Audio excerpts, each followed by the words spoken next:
Hello hello tout le monde. Alors aujourd'hui on va présenter ces pierres-là qui sont dans le thème métallique, argenté et gris. Je les ai rassemblées dans un même thème. C'est parti.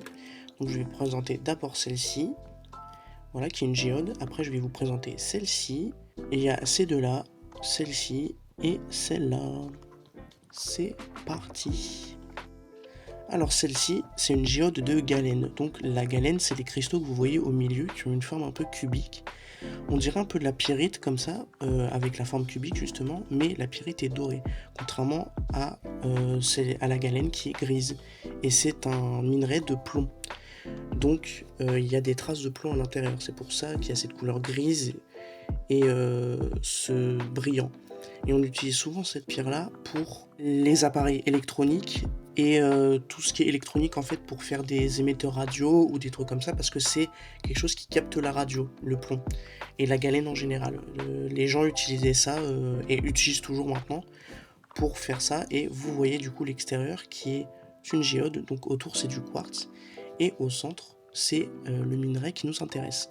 Ensuite celle-ci, alors je ne connais pas le nom, mais vu les couleurs qu'il y a derrière c'est sûrement du fer, car le fer a rouillé avec l'air, ça a donné cette couleur là. Et puis de ce côté là, il y a des reflets un peu violets, je sais pas si vous voyez à la caméra. Mais cette pierre est très mystérieuse, je ne sais pas du tout ce que c'est, voilà. J'ai cherché sur des sites, dans mes livres, je n'ai trouvé aucune pierre qui correspond. Donc celle-ci reste un mystère, malgré sa beauté avec ses jolis reflets violets qui sont parsemés.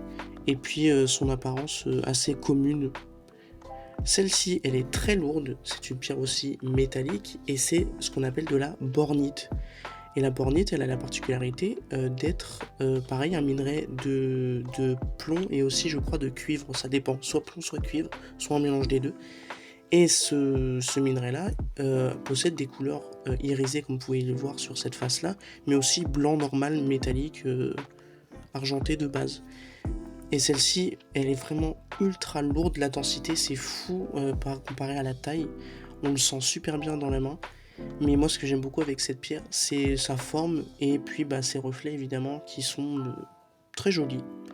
Ensuite, celle-ci, pareil, je ne connais pas le nom, mais sa forme est assez drôle et puis ses reflets aussi, on voit les couches un peu. Et d'après ce que j'ai pu voir, c'est souvent les pierres qui accompagnent les fossiles, donc c'est peut-être une pierre qui a un fossile. Les arbres fossilisés et tout, mais on dirait plus un couteau, une épée, c'est assez drôle. Et puis ici du coup je vous montre de plus près un peu les couches qu'on peut voir, donc sûrement de la sédimentation. Et puis je pense qu'il y a du fer dedans. Et celle-ci, on finit avec le bismuth. Donc le bismuth c'est un élément qu'il y a dans le tableau des éléments qu'on connaît tous en physique. Et puis celui-là est très joli car il a un aspect blanc et métallique de base quand il est fondu, mais quand il refroidit et qu'il s'oxyde, il donne directement des reflets arc-en-ciel. Vous voyez, l'intérieur est blanc, donc ça c'est à froid. À froid, quand il est coupé, il donne du blanc, métal blanc, mais quand il est chauffé et qu'il refroidit au contact avec l'air, il donne cette couche oxydée qui donne ces reflets qui passent du rouge au jaune, un peu au vert, parfois au bleu. Franchement, j'adore. Et puis les cristaux, évidemment, hein, la forme des cristaux est super étrange. Et ça donne cet aspect géométrique très particulier. Voilà, voilà, c'est fini pour cette vidéo. Salut!